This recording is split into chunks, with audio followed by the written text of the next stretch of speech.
I'm from a small town in North Dakota, and I had no dream of building a big company, but I attracted another therapist as we grew, and we looked at our patients, and they were driving over the hill from Fountain Hills, and we said, why don't we look at putting a clinic out there? And one of our referral sources said, you should put a clinic out there. And the patient said, boy, I would really appreciate not having to drive 20 minutes to come see you. And so we grew as we developed our people. As our therapists grew, they grew into leaders, they defined opportunities. I didn't set out to put a box on every corner. That's someone else's business, that's not ours. We want to provide a community-based service that really adds value to the community, to the referral sources, to the patients, to everyone, and make sure that they can be as healthy as they want to be and lead very active lives.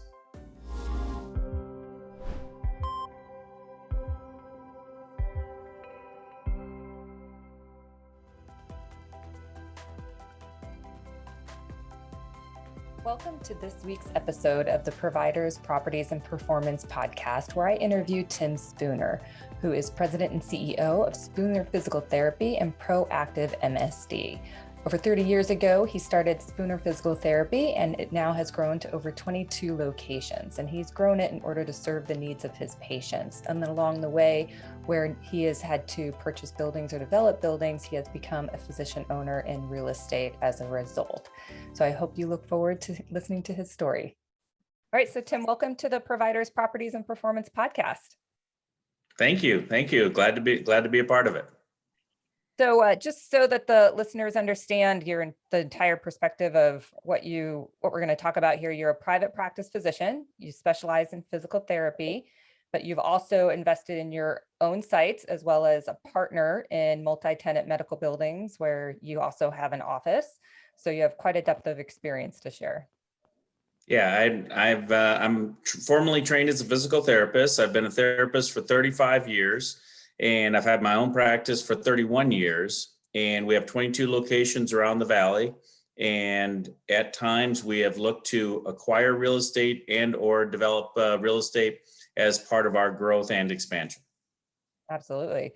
So you already mentioned Spooner Physical Therapy, but you also started Proactive MSD. So how did that start? Proactive MSD is really an interesting thing. And as a physical therapist, we take care of people. That's what we do for a living. And what we do is help them with what's called musculoskeletal injuries, musculoskeletal dysfunction, which is a very prevalent thing in our society. And one of the things that was very frustrating for me was to work with someone who came in with a prescription, for instance, with acute low back pain. And I'd go, well, John, when did this happen? Well, I was doing some yard work in January, and here it is 4 months later, and they're just now getting to me. And so this was designed to combat the wasteful overspending that happens in MSDs and bring a solution to employers to help them control their healthcare costs. Absolutely. Yeah. I think muscular pain seems to be prevalent. And it takes a long time to diagnose exactly what's going on. It does and it doesn't. I mean, physical therapists, this is our training. This is our specialty, if you will. And you can get into a physical therapist through direct access in Arizona. And so you can see a physical therapist directly for your musculoskeletal pain. And that's one of the things we try and promote, because if they have to navigate the medical system, they're going to get treated medically. Mm-hmm. Most musculoskeletal issues are biomechanical in origin, and we are the expert in that field in the medical profession. So you obviously, I guess that's my point, is you're able to diagnose them quicker because you kind of know what to look for. And for a fraction of the cost. That's one of the main things, is that we are very high value, low cost alternative in the medical field. For instance, our average stay at Spooner Physical Therapy over 30 years is 10 visits. You think $100 a visit, that's $1,000. And most MRIs in that cost $1,200 to $1,500. So you can get treated and resolve your symptoms for less than the cost of an MRI. And that doesn't include the medications, the office visits, the time, and all the other things that go into trying to resolve your MSD. So bringing a complete solution to an employer to help them control their costs is really fun for me, and it is also fun for the employer because they get to deliver an improved benefit to their employees that they didn't know existed. Plus, it lowers their health costs. So everybody in the situation wins. And one of the key things is, yeah, I'm an employer as well. We're a self-insured company. I have 400 plus employees. I have to buy my own benefits. And it was through buying my own benefits that I'm like, why do my premiums keep going up, but my reimbursements keep going down? Yeah. And that's a painful realization as a business owner, where I took an in-depth look at the healthcare system and where we could make a difference. And how were you drawn to physical therapy in the first place? I knew I wanted to do something in medicine. I was an athlete all through high school, college, and I'm a teacher by nature. I love to educate. I love to help people. And the benefit of physical therapy is that I get to be active, I get to teach, and I get to really help people improve and spend time with them. My patients that I've had over the last 30 some years are also close friends of mine. And when you look at taking care of a community, I really enjoy that. I really enjoy taking care of a community and helping them feel better. I've evaluated enough, as many people in my front room, over the years, just because someone will call me and know that I'm a therapist and I can help them. That's wonderful. And then what made you decide to go into private practice? As my skills were improving early in my career, I found that I want to develop an environment where I could deliver the type of service that I wanted to deliver to my patients. I didn't want to be told I could not do this or could not do that. I wanted to take care of the people the way I would want my mom taken care of. Mm-hmm.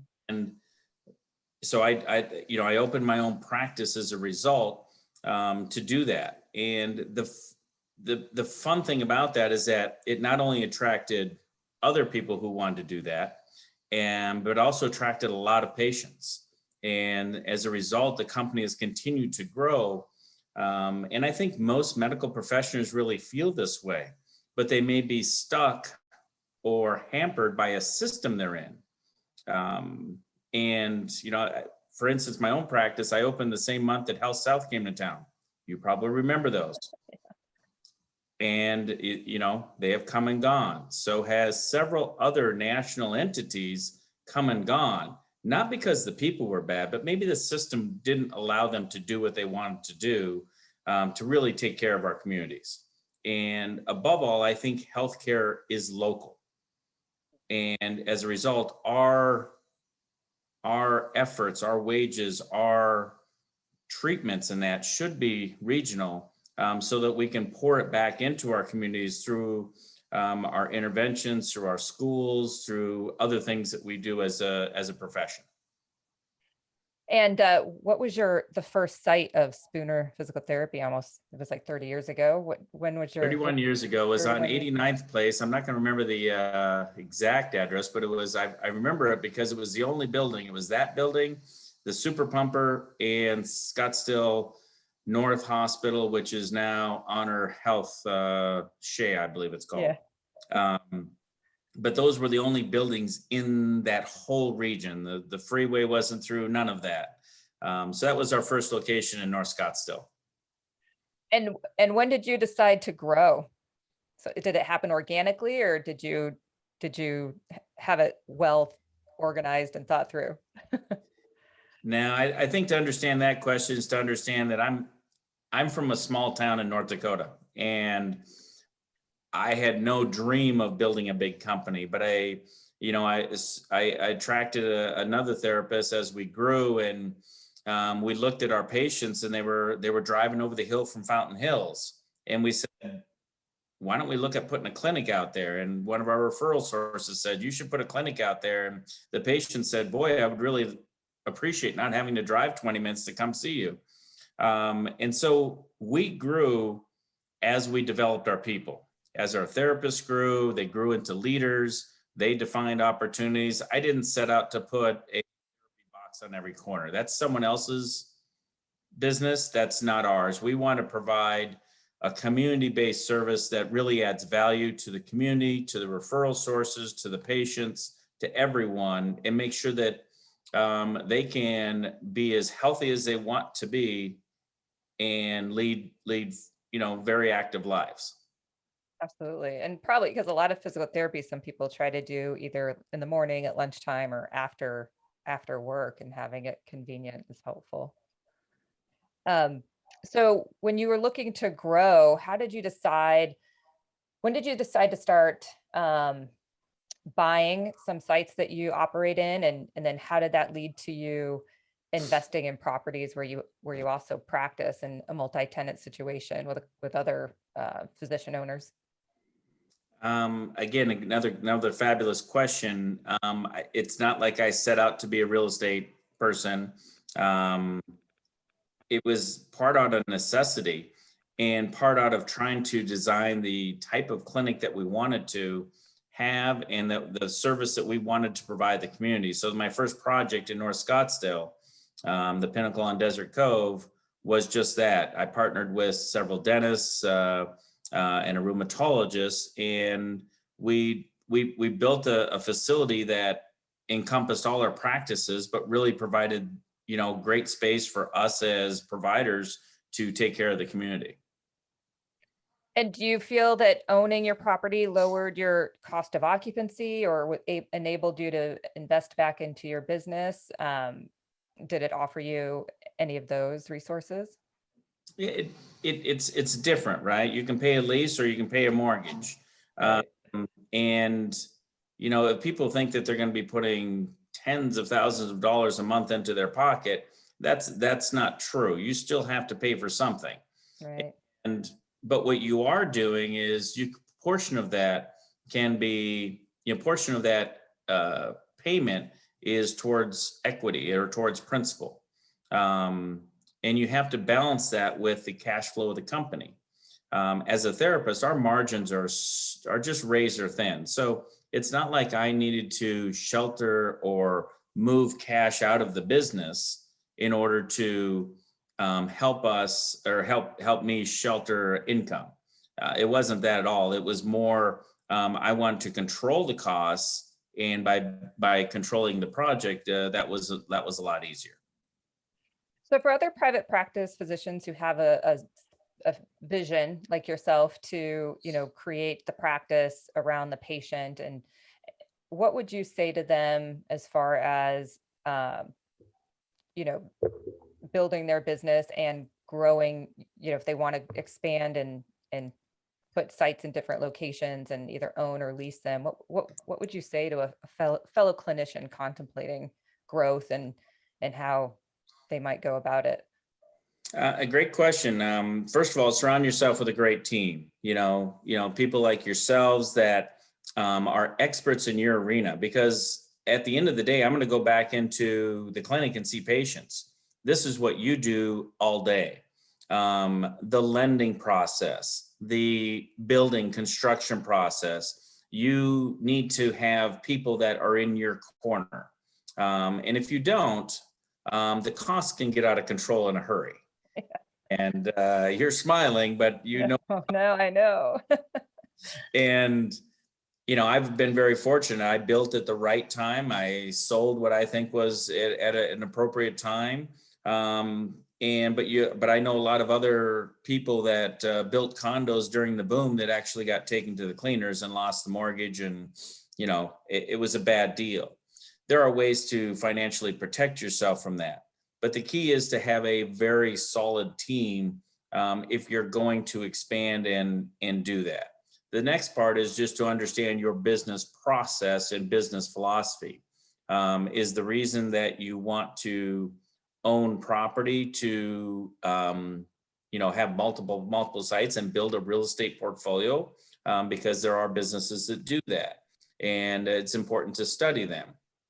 But for me, it was about how could I get into a location, a community, take care of them. Sometimes we built, sometimes it was better to lease, from a financial consideration. So I think it really depends on what that physician practice is really looking to do. And I guess one of the biggest mistakes I've seen is by people thinking, because I'm good in subject A matter, when I come to subject B matter, I'm also expert in that. You could learn some hard lessons there, and that I've seen that happen. And unfortunately, the people are experts in the field, and you need to surround yourself with people you trust.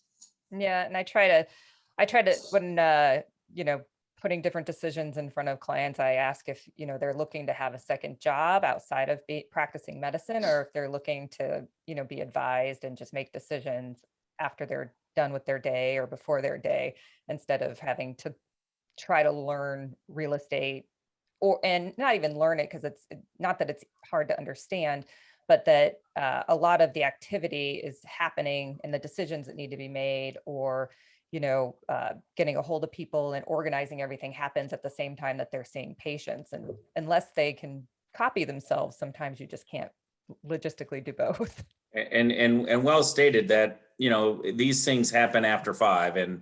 And so I can't tell you how many, family meals or evenings that, I missed away from my family as a result of that.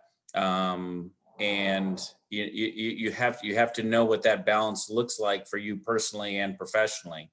Again, I'm very fortunate that I'm supported well, but that's a challenge for others. Absolutely. Because I'm sure people love to, with growing families, people like to be involved with their kids, and that's much more fun than having to chase around all these parties of a transaction and keep everyone organized. Yeah, I'd much rather coach Little League than go yell at a contractor. I know that. Oh, great. So Tim, we're going to move into the get to know you part. So what was your first job? My first job was with the Youth Conservation Corps, which was an offshoot of the Civilian Conservation Corps. I believe when I was 14, I had other jobs making money with mowing lawns and things like that growing up. I had to make my own money. So I always had cash, and I always, did something. The Youth Conservation Corps, we built park jungle gyms and things like that. So that was my first job, and when I was really young. Wonderful. What would you be doing for a living if you were not a physical therapist or in medicine? I believe I'd be teaching in some fashion. That's my heart. I like helping people grow, and I've learned so much from my patients, really, that treating in my environment. People like to give back, especially people who are very successful. And having been given that gift that they helped me, I feel not only obligated, but very empowered to help others get to a better place. And so I would be doing something in that nature. It's just, again, having successful people that have helped me has been really inspiring over the years. Paying it forward, huh? Yep. Who are you reading or listening to right now for news, information, or inspiration? Well, I have turned off all my social media for probably the most of the last year. I do some things on LinkedIn, but From a focus standpoint, I get my news from very limited resources on where I read and the subject matter that I am in. Books I'm reading, I've been reading Simon Sinek's Leaders Eat Last. Yeah. Yeah, I think that's the name title of the book, and that's been super good. I really enjoy his work. And then a lot of the other things would be in this space I'm in of the disruptive healthcare environment, works by Marty McCary and Dave Chase, and then being involved in podcasts through, things like the FMMA that we're involved in. Yeah, Simon Sinek's Infinite Game is another great one. Yep. So what is one thing you do every day for healthy self-care? You obviously have a really busy day, probably every single day. So what do you do to get yourself ready? Great question.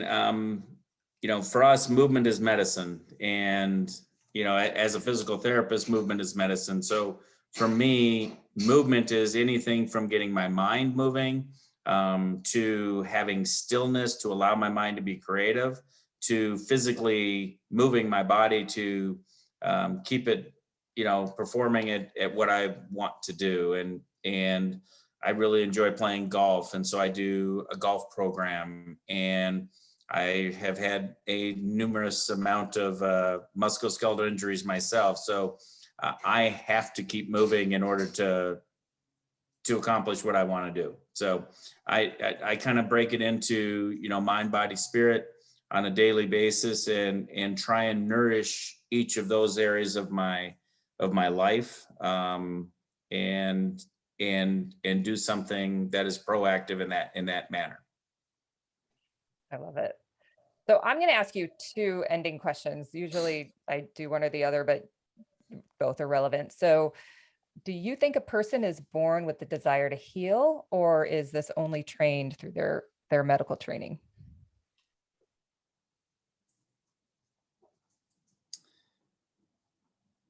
I think your interests are piqued by the educational system that we have, and what you are encouraged to be good at.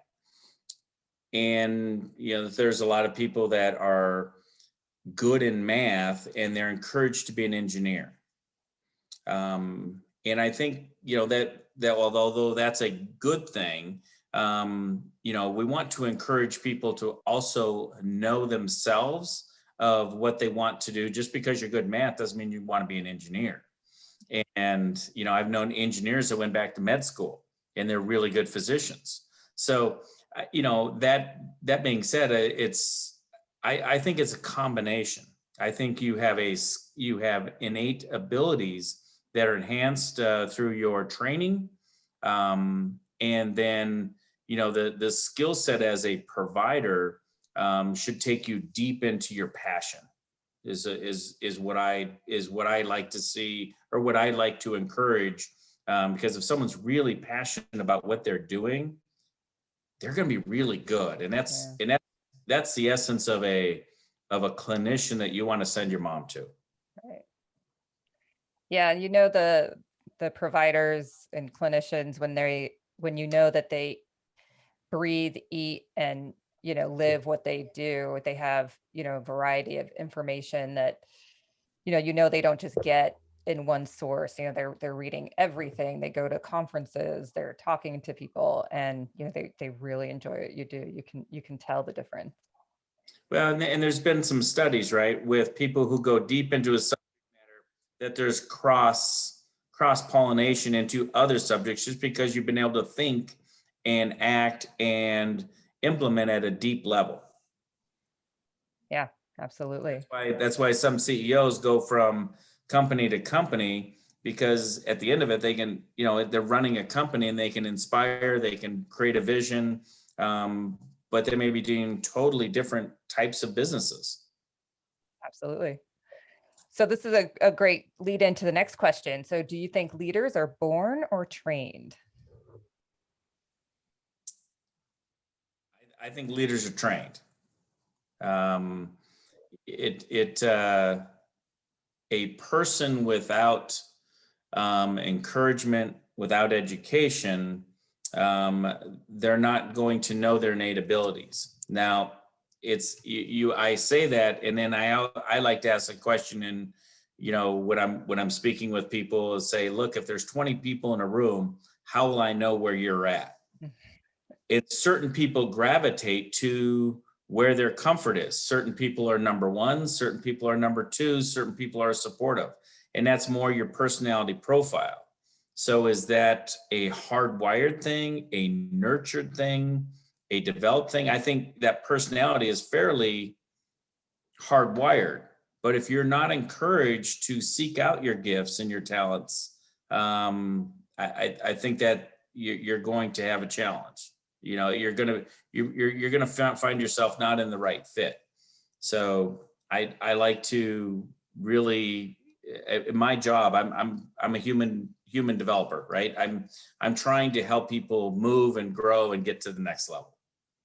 Absolutely. And I would even say that in different situations and for different initiatives, you can be like, I'm actually better in the supportive role, or I'm better at number two, or I'm going to lead this charge. And I think understanding where you can add value to whatever situation it is the best, based on what you can offer, I think is sometimes important as well. Absolutely. And I mean, you hit that right on the head, where if we have to go into a crowd and get a crowd all fired up and stuff, I'm not that guy. I'm going to be the guy in the corner. But there's other things that I can do with a team and leading a team. But I'm not that life of the party, fun guy, by any means. Well, you bring up another good point, because I think sometimes people shy away from leadership because they say, I'm not an extrovert. I'm not comfortable in crowds. That's not something that's natural to me. So I'll never be able to be successful as a leader. And I would say that's not true either. I think that everyone can lead in a different way. You just have to find your effective way. And sometimes extroverts and the ones that are great in a crowd, they're horrible leaders because they don't like the details. They don't want to talk about anything less than 50,000 square feet. And, they have different gifts. Yes. Yeah. No, I'm most comfortable in my in a deer stand or an elk stand. I mean, bow hunting or, by myself for hours at a time. And, I say that to people and they look at me like, really? And I'm, because that's not a side they see of me. But again, that's you have to know yourself to know where your strengths are, but also where you're most comfortable. And that was a great description of what you're talking about, that not everybody should be in front of the room.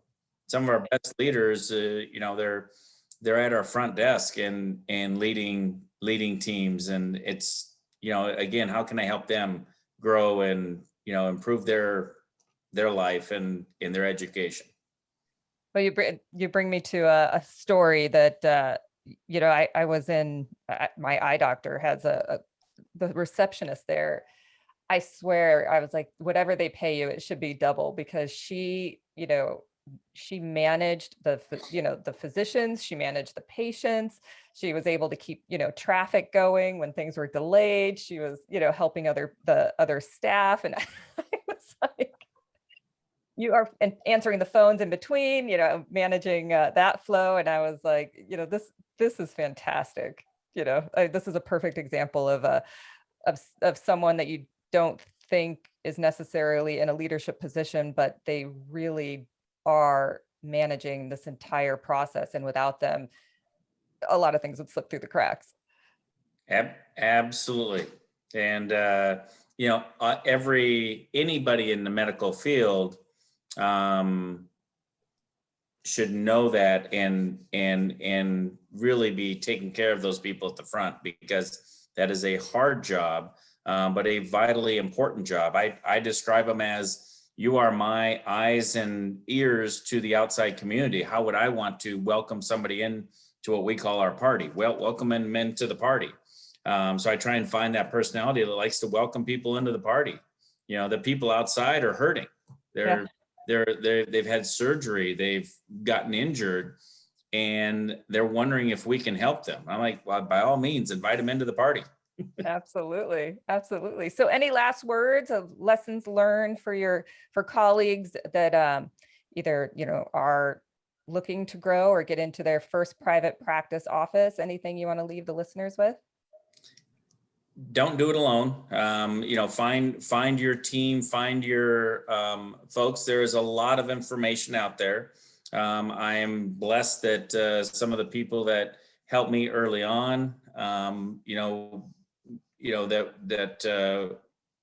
that I've known for years and years, they've become integral parts of my team.